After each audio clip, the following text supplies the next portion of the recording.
It was a warm summer morning in the heart of Beverly Hills, where the streets gleamed with luxury cars and opulence oozed from every corner.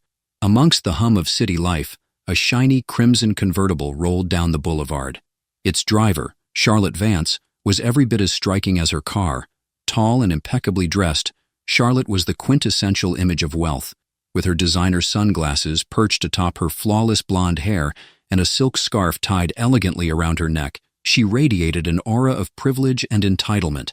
She had lived a life where the word no was almost foreign, and problems were merely inconveniences solved with a swipe of her black Amex card. Charlotte was on her way to her favorite boutique for a private shopping session. As she turned into a side street, her car emitted a faint but unusual rattling noise. She frowned, muttering under her breath, "This is a brand new car. What could possibly be wrong?" Her frown deepened as the noise grew louder. Conveniently, she spotted a small, unimpressive auto repair shop nestled between a coffee shop and a hardware store. The sign above read, "Jake's Auto Repairs." Reluctantly, Charlotte pulled into the driveway. The shop was a stark contrast to her world of gleaming marble floors and polished surfaces. It was modest, with the faint smell of grease lingering in the air. Tools were scattered on workbenches, and a vintage calendar hung lopsided on the wall.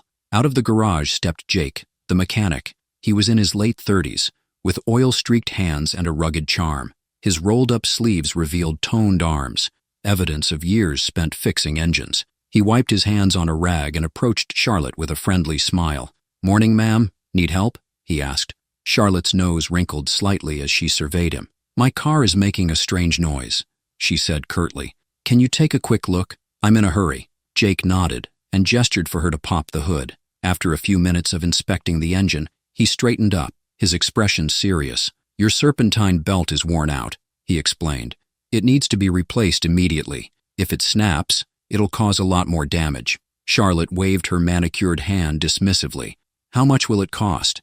"Around $500 for the parts and labor," Jake replied. She scoffed. $500? For a belt? That's ridiculous. Besides, this car's practically new. I'll take it to the dealership instead." Jake's expression softened. "I get it, ma'am, but I'm just trying to save you from getting stranded. It's your call, though."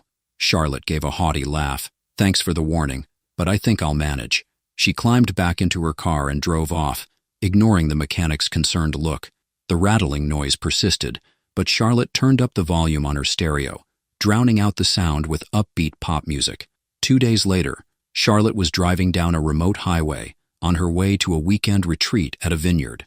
The sun shone brightly and the convertible top was down, allowing the wind to play with her hair. She'd almost forgotten about the mechanic's warning until the rattling noise returned, louder and more insistent this time. She frowned, glancing at the dashboard. To her dismay, a warning light had come on. "Oh, great," she muttered. "Just great." Charlotte pulled over to the side of the road, her annoyance growing. She got out and stared at the engine, clueless about what to do next. Beads of sweat formed on her forehead as the summer heat bore down on her. She pulled out her phone, only to realize she had no signal. Frustration bubbled within her. She decided to keep driving, hoping to find a gas station or any sign of civilization.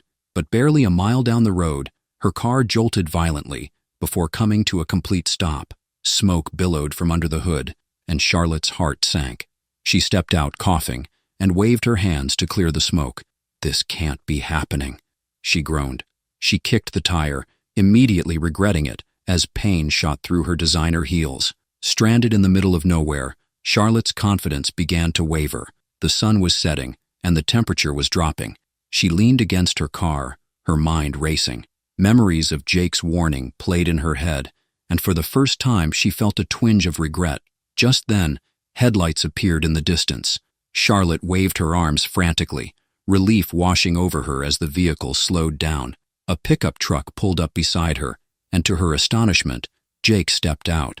"Fancy seeing you here," he said with a raised eyebrow.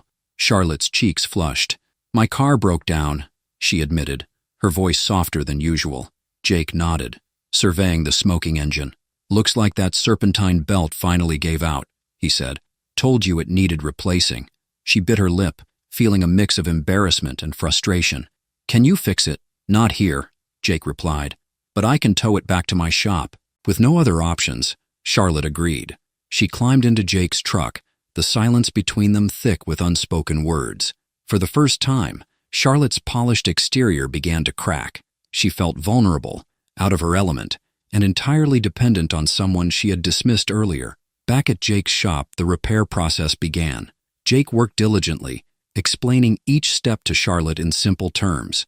For the first time, she listened, genuinely curious about the inner workings of her car. She realized how much she had taken for granted, not just with her car, but with life in general. As the hours passed, Charlotte and Jake talked. She learned about his passion for cars, his humble beginnings, and his dedication to his craft. In turn, she shared snippets of her life, surprising herself with how candid she was. There was an unexpected warmth in their conversation, a connection she hadn't felt in a long time. When the car was finally fixed, Jake handed her the keys. "All set," he said. "And don't worry about the cost.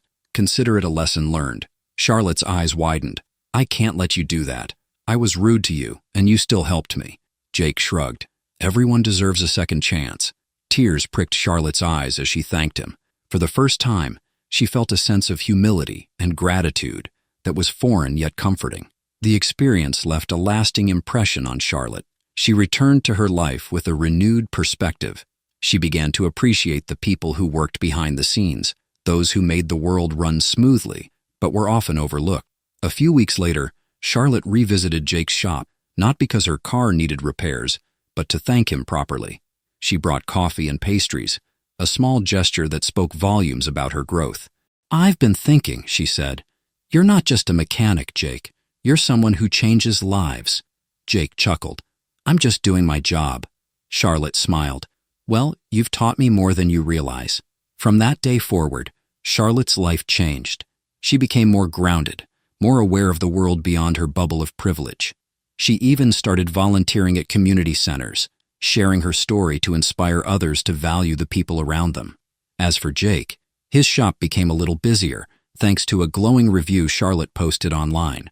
She described him not just as a skilled mechanic, but as a kind soul who went above and beyond to help someone in need. In the end, the broken serpentine belt wasn't just a mechanical failure. It was a catalyst for change. It taught Charlotte the importance of humility, gratitude, and the unexpected kindness of strangers. And it reminded her that sometimes, the people we underestimate the most can have the greatest impact on our lives. If this story inspired you or gave you inspiration, don't keep it to yourself. Share it with your friends and family. And hey, if you want more inspirational and emotional stories, like this one, don't forget to hit that subscribe button and turn on the notification bell so you never miss an update. We'd also love to hear your thoughts. Leave a comment below about this story, and if you enjoyed this story, give it a big thumbs up. Your support helps us continue sharing stories that touch hearts and inspire change. Thank you for watching, and see you in the next story.